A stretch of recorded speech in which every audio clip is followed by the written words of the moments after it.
Evangelio de nuestro Señor Jesucristo según San Mateo. Jesús dijo a sus discípulos: Si tu hermano peca contra ti, ve y corrígelo en privado. Si te escucha, habrás ganado a tu hermano. Si no te escucha, busca 1 o 2 personas más para que el asunto se decida por la declaración de 2 o 3 testigos. Si se niega a hacerles caso, dilo a la comunidad. Y si tampoco quiere escuchar a la comunidad, considéralo como pagano o publicano. Les aseguro que todo lo que ustedes aten en la tierra quedará atado en el cielo, y lo que desaten en la tierra quedará desatado en el cielo. También les aseguro que si 2 de ustedes se unen en la tierra para pedir algo, mi Padre que está en el cielo se lo concederá. Porque donde hay 2 o 3 reunidos en mi nombre, yo estoy presente en medio de ellos. Palabra del Señor. Hola amigos y amigas, nos encontramos en torno a la palabra de Dios con este mensaje de Jesús, que es siempre un mensaje de vida, es evangelio, es buena noticia.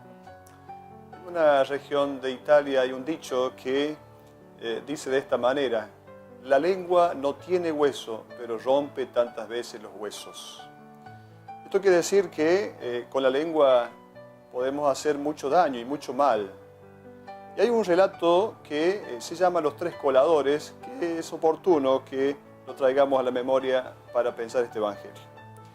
En cierta ocasión, un hombre se acercó a Sócrates y le dijo: tengo que contarte algo muy serio de un amigo tuyo. Sócrates le miró profundamente con sus ojos de sabio y le preguntó: ¿ya has pasado lo que me quieres contar por la prueba de los 3 coladores? ¿Qué prueba es esa?, le dijo desconcertado el hombre. Si no lo sabes, escúchame bien. El primero de los 3 es el colador de la verdad. ¿Estás completamente seguro de que es cierto lo que me quieres contar? En realidad, seguro no. Creo que es cierto porque lo escuché de un hombre muy serio que no acostumbra a decir mentiras. Si eso es así, con toda seguridad que no lo pasaste por el segundo colador. Se trata del colador de la bondad. Eso que me vas a contar, ya que no estás seguro de que sea verdad, por lo menos, ¿estás seguro de que me hará bien? ¿Crees que es bueno que yo lo oiga? Respondió el otro: precisamente bueno no, más bien lo contrario. Sócrates lo miró compasivamente y siguió diciéndole: aunque hubieras pasado lo que quieres decirme por estos 2 primeros coladores, todavía te faltaría el tercero, el de la utilidad. ¿Estás seguro que me va a ser realmente útil lo que quieres contarme? Útil, en verdad que no. ¿Ves?, le dijo el sabio, si lo que me quieres contar no sabes si es verdadero, y ciertamente no es ni bueno ni provechoso, prefiero que no me lo digas y lo guardes solo para ti. El Evangelio de hoy nos va a decir que cuando un hermano peca, debemos corregirlo en privado. En primer lugar, se trata de una situación de pecado. Cuando un hermano tuyo peca, ve y corrígelo en privado, dice Jesús.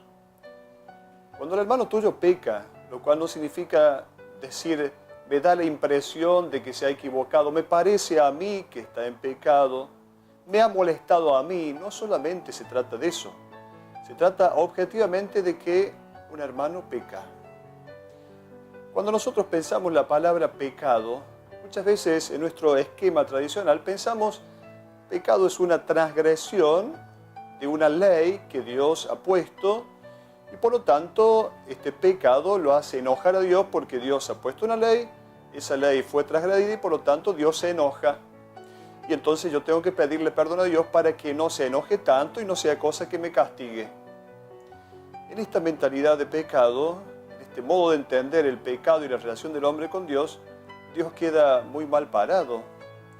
La figura de Dios, la imagen de Dios, no queda bien absolutamente. En la Biblia hay más de 30 raíces verbales hebreas para hablar del pecado, de lo que significa el pecado. La más aproximada, la primera, diríamos, la más importante, es la idea de tirar una flecha en el blanco y errar el blanco. Eso es el pecado. el error de aquel que no pega en el blanco, o en todo caso aquel que está caminando en un camino y se sale del camino, cae al borde del camino. Esto es la caída al borde del camino, esta es la situación del pecado. Entonces, aquel que debía pegar en el blanco y se equivocó, pegó afuera. Aquel que está caminando y entonces salió del camino, equivocó el camino. Esto significa la situación de pecado. Frente a esto, ¿qué hace Dios? ¿Cómo reacciona Dios? Dios frente al pecado no se ofende. Muchas veces decimos así con cierta soltura, nuestro pecado ofende a Dios. Si Dios se ofende, entonces estamos diciendo de que Él tendría que tomarse venganza o tendría que castigar. Recordemos que en el Evangelio jamás aparece Jesús diciendo a alguien que pida perdón por su pecado. ¿Por qué? Porque el perdón ya viene de Dios. El perdón es algo que Dios da para que el hombre encuentre el camino adecuado y entonces, encontrando ese camino adecuado, se arrepienta de lo que ha vivido anteriormente. Por lo tanto, el perdón antecede al arrepentimiento. ¿Qué es el perdón? Todo lo que Dios hace, las miles de maneras que Dios utiliza para hacernos ver que estamos en el camino equivocado. Y aquí aparece el tema de hoy. Este perdón, ¿de qué es lo que Dios se vale para hacer llegar su perdón? Dios se vale en primer lugar de la luz de la palabra. La palabra de Dios es la herramienta, diríamos, habitual, el canal normal por el cual cuando el creyente oye la palabra de Dios, Dios ya está perdonando, es decir, está haciendo ver que el creyente está en un error, que el creyente se ha equivocado de camino. El pecado no daña a Dios, el pecado daña al hombre, el pecado es deshumanización. Por lo tanto, Dios no castiga a aquel que se ha hecho ya un daño. ¿Acaso si una madre le dice a su hijo, no cruces la calle porque es peligroso, y luego el niño cruza la calle y de pronto tiene un accidente, lo atropella a alguien, encima la madre lo va a ir a castigar? Si ya se ha hecho un daño por haber desobedecido, la madre lo va a ir a curar. Entonces Dios funciona de esta manera con nosotros. Dios nos trata de esta manera. Frente al pecado del hombre, Dios sale para curar, para sanar, para recuperar a la persona. Por eso, ¿qué es lo que le provoca a Dios el pecado del hombre? No le provoca deseo de castigo, no le provoca ira. ¿Qué le provoca el pecado del hombre a Dios? Le provoca compasión, le provoca deseo de recuperación. Si de alguna manera podemos decir que Dios se siente afectado por el pecado del hombre, es de esta única manera. Porque el pecado del hombre a Dios le afecta en el sentido de que Dios quiere recuperar, pretende buscar las maneras, todas las maneras posibles para recuperar al hombre que está equivocado, que se hace daño, que se ha equivocado de blanco, que no ha pegado en el blanco. Entonces la palabra de Dios es lo que Dios utiliza, de lo cual se vale para hacer llegar su perdón al hombre y hacer que el hombre llegue a arrepentirse y que entonces pueda celebrar su misericordia y finalmente su perdón se realice en el corazón del creyente. Pero también Dios se vale de sus ángeles. En la Biblia los ángeles son mediadores de la salvación. Y entonces hombres y mujeres que están alrededor nuestro, que nos hacen ver que muchas veces estamos equivocados, que muchas veces nos hemos hecho daño. Por eso el Evangelio comienza diciendo, si tu hermano peca, ve y corrígelo en privado. Yo soy un ángel para aquel que está en pecado. El otro es un ángel para mí que estoy en pecado. Es un instrumento, es un mediador de la salvación que Dios me ofrece. ¿Cuál es la actitud del que va a corregir? En primer lugar, la actitud debe ser el amor. No basta la verdad. Si la verdad no va acompañada del amor, de nada vale. El valor absoluto siempre será el amor, no basta la verdad. No podemos decir, bueno, yo ya le dije la verdad, yo le canté las 4, ya está. ¿Y el amor dónde quedó? Entonces, no solo tenemos que decir a un hermano que está en pecado, sino que debemos de ver la manera, el modo, el momento, el modo como yo le estoy diciendo esa verdad.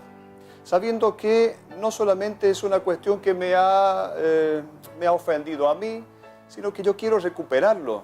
No es que yo le indico su pecado para hundirlo, le indico su pecado para recuperarlo, porque yo lo amo. Y entonces el hermano se tiene que sentir amado, se tiene que sentir tenido en cuenta, tiene que saber que yo quiero recuperarlo, que yo quiero hacerle un bien, en primer lugar. No es que yo simplemente saco toda la bronca que tenía, no, de esa manera jamás podremos recuperar a alguien. Por eso, tantas veces, la difamación es lo que daña las relaciones humanas. Cuando Jesús dice, si tu hermano peca, ve y corrígelo en privado, luego dilo a un segundo, a un tercero, luego dilo a la comunidad, nosotros muchas veces empezamos al revés. Comenzamos diciendo a la comunidad, comenzamos desparramando el pecado del hermano.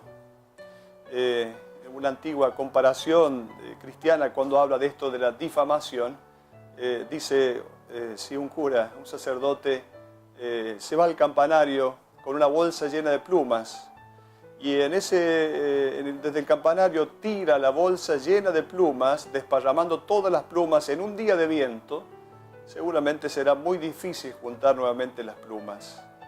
Esto significa la difamación. Cuando hemos desparramado el pecado del hermano, difícilmente pueda restituirse la buena fama. Es obligación restituir la buena fama de alguien, pero porque toda persona tiene derecho por justicia a la buena fama.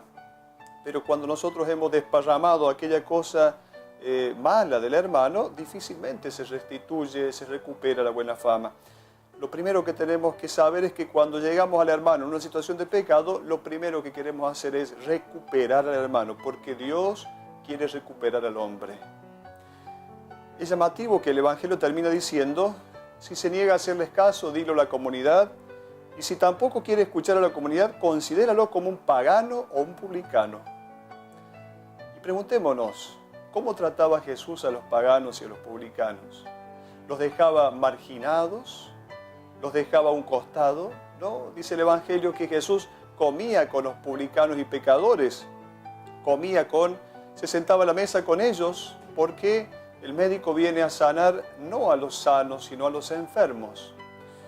Considéralo como un pagano o un publicano, no significa, y ahora entonces, si no te hizo caso, descartarlo. Al contrario, seguí insistiendo, seguí cerca de él, porque Jesús estuvo cerca de los pecadores. Jesús estuvo cerca del herido, porque Dios es como la sangre, está ahí donde hay una herida. Hasta la próxima.